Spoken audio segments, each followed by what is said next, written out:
Hey, welcome back to my channel where I am sharing my financial journey with you all using real numbers, and I am really just trying to find a healthy balance between saving my money and spending my money. Today I am going to be doing February's budget overview. I work from home as a medical billing supervisor, so the numbers that I'm sharing with you is my full-time paycheck. Now, these numbers might be a little unconventional because I'm in my 30s, I am single, I am child-free, and I am also debt-free because I live with my mom.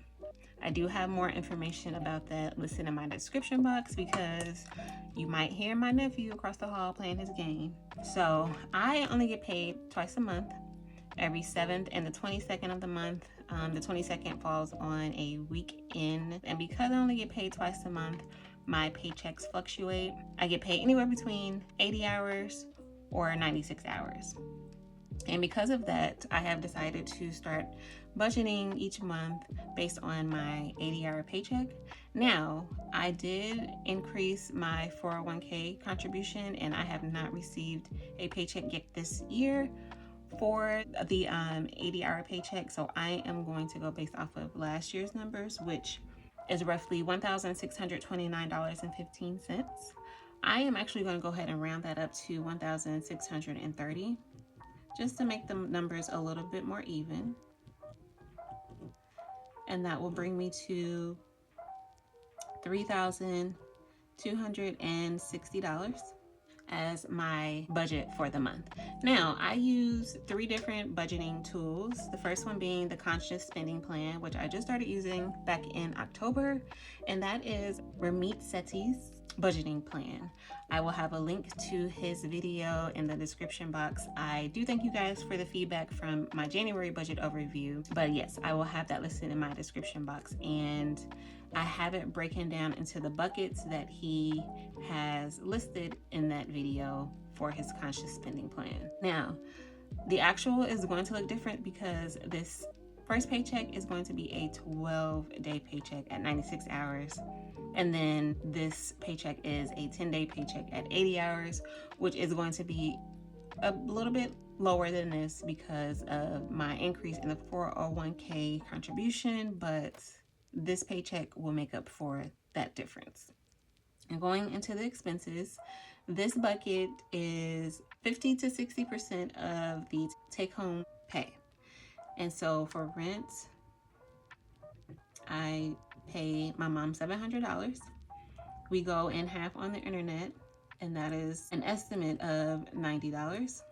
Cell phone, last month I estimated this at $92 because we were in the process of lowering this bill, and it came out to be $72. So I am going to estimate this at $80 because I think there was a credit involved in there, so it might not be the $72. Going into car insurance, that is going to be $171.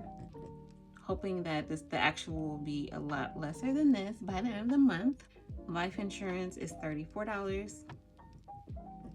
YouTube TV, my mom and I go half on, and that is going to be $45 for my portion. Subscriptions, this is all of my subscriptions, and that is an estimate of $90. Gas, because I work from home, I have been budgeting $50 a month.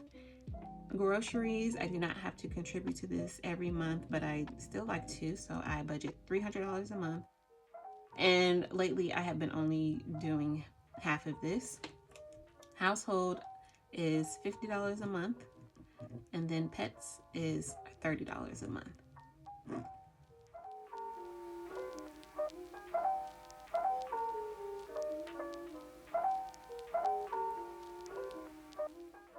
So that is $1,640 for expenses. And all of this money is in my main checking account that my paycheck gets direct deposited into. Now, with the expenses, this category, he does say to add on an additional 15% for anything unexpected. I am utilizing that for my emergency, so with an additional 15%, that will be $247.80, and I'm going to round that up to $250 to make it a more even number. So $1,640 plus $250, $18.90. So that is still, within that percentage guideline that he has. Now, bucket number 2, I do not have listed here, but he has it as long-term investments with at least 10% of the take-home pay going into those long-term investments. I do invest into my 401k and my HSA, which are both pre-tax. And I am planning to next year invest in post-tax, but I do not want to do that until I meet my goal for my emergency fund, which I am doing 6 months worth at $7,000, and I plan to have that goal hit at the end of the year. It just makes more sense to me to have my emergency fund before I start contributing to a post-tax investment fund. Now, bucket number 3 is your savings goals, which is short and midterm goals, which is about 1 to 5 years, and at least 5 to 10% of the take-home pay. I have currently been doing 10%, so that would be 326, but I am going to round it down to 325 to, again, kind of make that a better number. And that is my, let me move this calculator out the way, and that is my vacation fund. Now, these 2, unexpected and savings, these 2 categories are in my high yield savings account that I have with Capital One, the Capital One 360 performance savings. And I do include screenshots of these numbers when I do my cash stuffings. And I just realized I didn't list off the other 2 budgeting tools that I use. In addition to the conscious spending plan, I do zero-based budgeting, which gives every dollar in my budget an assignment. And then I do cash envelope stuffing, and I use prop money for that, keeping all of my money in the bank. So, but these categories are in my high yield savings account. And when I do my cash stuffing videos, I always include a screenshot of the balance that includes the interest that I have earned over time. Now, this should leave me with, let's see,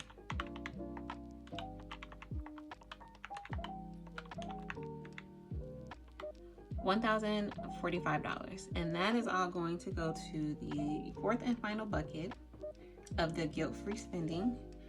And that bucket, the guideline is a total of 20 to 35% of your take-home pay.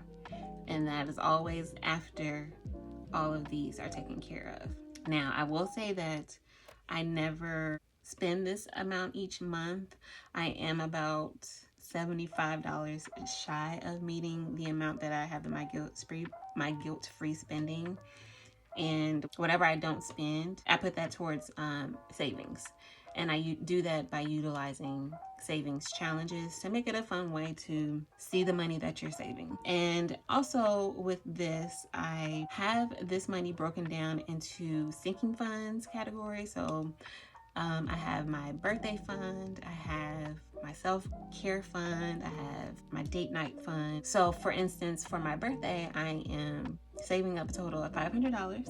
And instead of when my birthday month comes, that paycheck that is right before my birthday, so instead of taking out a total of $500 from this number, I have already contributed smaller amounts to fund that $500 sinking fund. So that also helps give me more wiggle room with the way that I am able to spend my money. So that's pretty much it. Since this paycheck up here is going to be more, most of that money is going to go towards my emergency fund to help me get that fully funded by the end of the year. And then I have some extra space here for any other savings categories that I may find myself putting more money towards during the month. And if you guys stick around, y'all will see how I did that for my January budget. Okay? I hope that this is informative. This method just helps me have a more streamlined look at my numbers, and it also helps me to not obsess too much about what's in my bank account and what's not. Most of my things are automatic, so the only thing that is coming out of my checking account is my rent. There is a subscription that my mom pays for out of it, but I transfer that full amount towards her.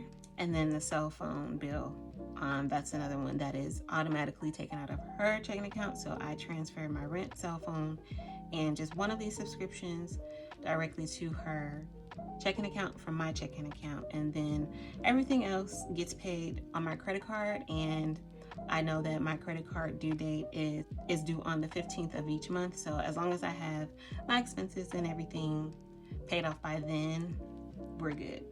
Again, I have Ramit's video in the description box below to get more details on this. He goes through those who do have debt, which bucket that number falls within, and gives more examples for people who are not in my experience, living at home with my mom. But I also like to share this with y'all because there may be people out there, with the economy that we are in now, people are moving back home with their parents, and this might be helpful for them. So thank you all for taking the time out of your day, night, whenever you're watching, to tune in. I say this in the end of all of my videos. Please take care of yourselves because you are your first priority. Okay? All right, y'all. I will see you in the next one. Peace.